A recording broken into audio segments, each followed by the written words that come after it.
Election commission ने revision की प्रक्रिया शुरू की है। अगर वो बता रहे हैं कि इसमें नेपाली बांग्लादेशी हैं तो ये बड़े चिंता की बात है।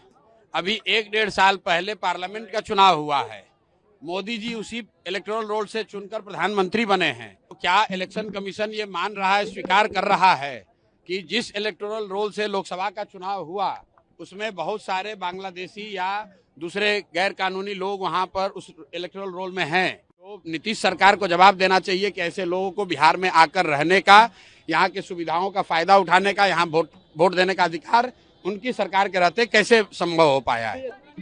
इलेक्शन कमीशन ने रिवीजन की प्रक्रिया शुरू की है।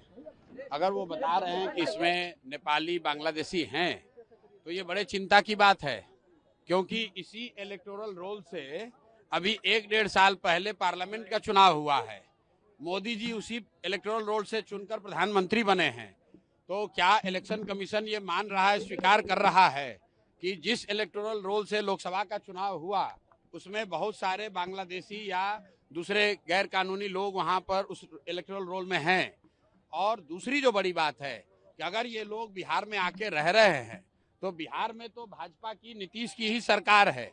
ये लोग कैसे रह रहे हैं, पुलिस प्रशासन क्या कर रहा है, ये भी चिंता का बात है। और कहीं ना कहीं नीतीश सरकार को जवाब देना चाहिए कि इतने लोग, जो इलेक्शन कमीशन कह रहा है, सरकार की संस्था कह रही है, सरकार की संवैधानिक संस्था कह रही है कि बहुत सारे नेपाली बांग्लादेशी यहाँ पर आके रह रहे हैं और उन्होंने इलेक्टोरल रोल में बाकायदा अपना नाम लिखवाया है।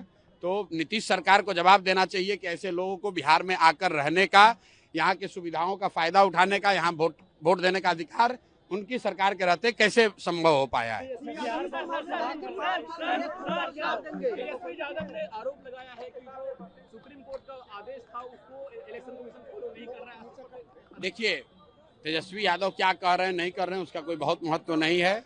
महत्व इस बात का है कि इलेक्शन कमीशन अगर इलेक्शन लिस्ट को, इलेक्टोरल रूल को, लिस्ट को ठीक कर रहा है तो उनकी ये जिम्मेवारी है कि हर वो नागरिक जो 18 साल से ज्यादा उम्र का है और उसके पास वोट देने की योग्यता है, उसको वोट देने का अधिकार मिलना चाहिए, उसका नाम नहीं काटा जाना चाहिए।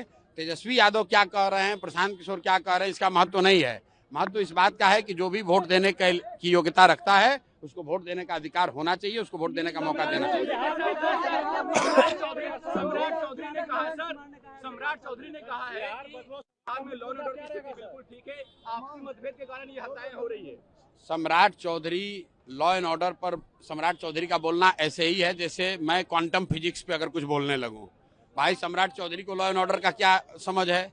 सम्राट चौधरी तो गृह मंत्री नहीं है, सम्राट चौधरी कोई लॉ एंड ऑर्डर के विशेषज्ञ नहीं है। गृह मंत्री यहाँ पर नीतीश कुमार हैं और वो अचेतन अवस्था में हैं।